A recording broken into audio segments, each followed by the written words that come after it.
It's going down tonight cause we're all in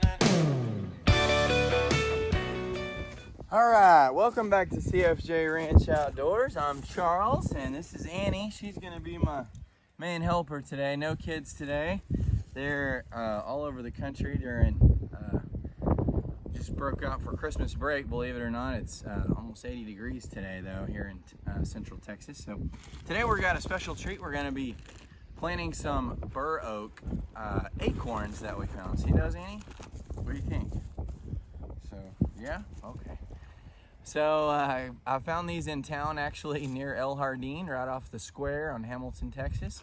Picked up a few acorns. We're not gonna plant a whole bunch, but we're just gonna do it for fun because I think they're really pretty trees. And their acorns are huge. They're so big. They're really cool looking. So the first thing we did, I picked these up a couple weeks ago, and I picked up about 30, 35, and went ahead and did what's called a float test on them. So put this in a big bowl full of water. If they sink, that's good. That means they're probably a solid acorn. If they float, then there's a good chance that they have some air in them, which could be a weevil. Some people advocate to go ahead and do that a couple times during the process before you actually plant them. And then, you know, some people say Burr Oak, that you just stick them in the ground right off and they'll do just fine. Others say you really need to go ahead and set them, cool them off to get that cool air to them. And so that's what I did.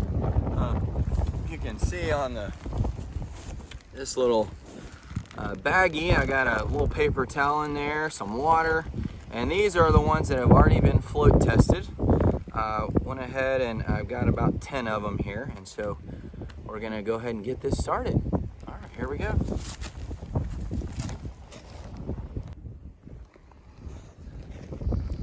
So first thing we're gonna do is be working on getting all the pots fixed. I got a bunch of pots. These are just ones I've had laying around. If you had to buy some, sounds like the ones that would really be the primary choice would be tall ones, because Burr Oak and most oak trees have a deep tap root.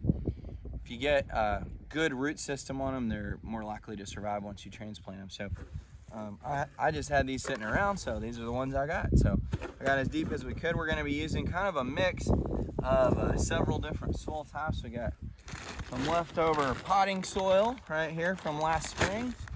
I got a whole bunch of peat moss, also known as black gold. And then the last thing is right around us, you can't really see this, but have some rabbit dung that we have dumped out over the last year or so since we've had rabbits, and we're going to use some of that as internal fertilizer there for them. So let's get it going.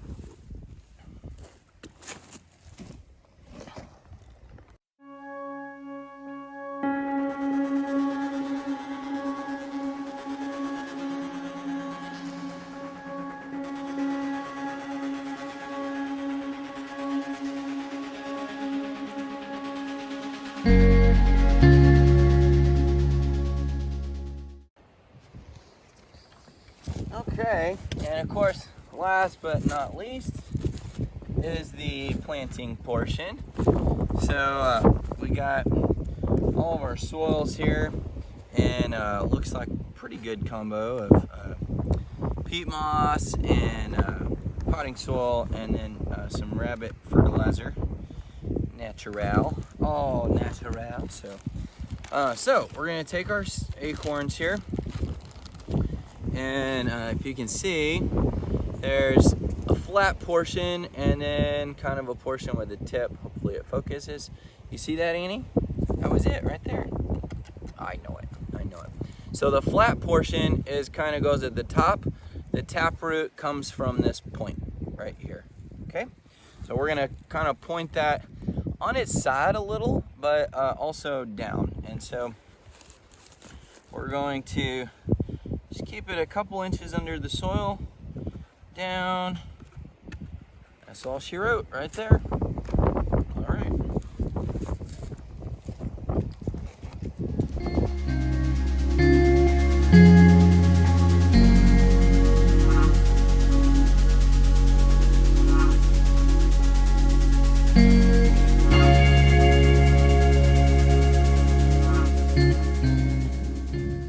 Okay, there's Annie with our final product there. We got all these planted. Looks like we got 6, 7, 8, 9, 10.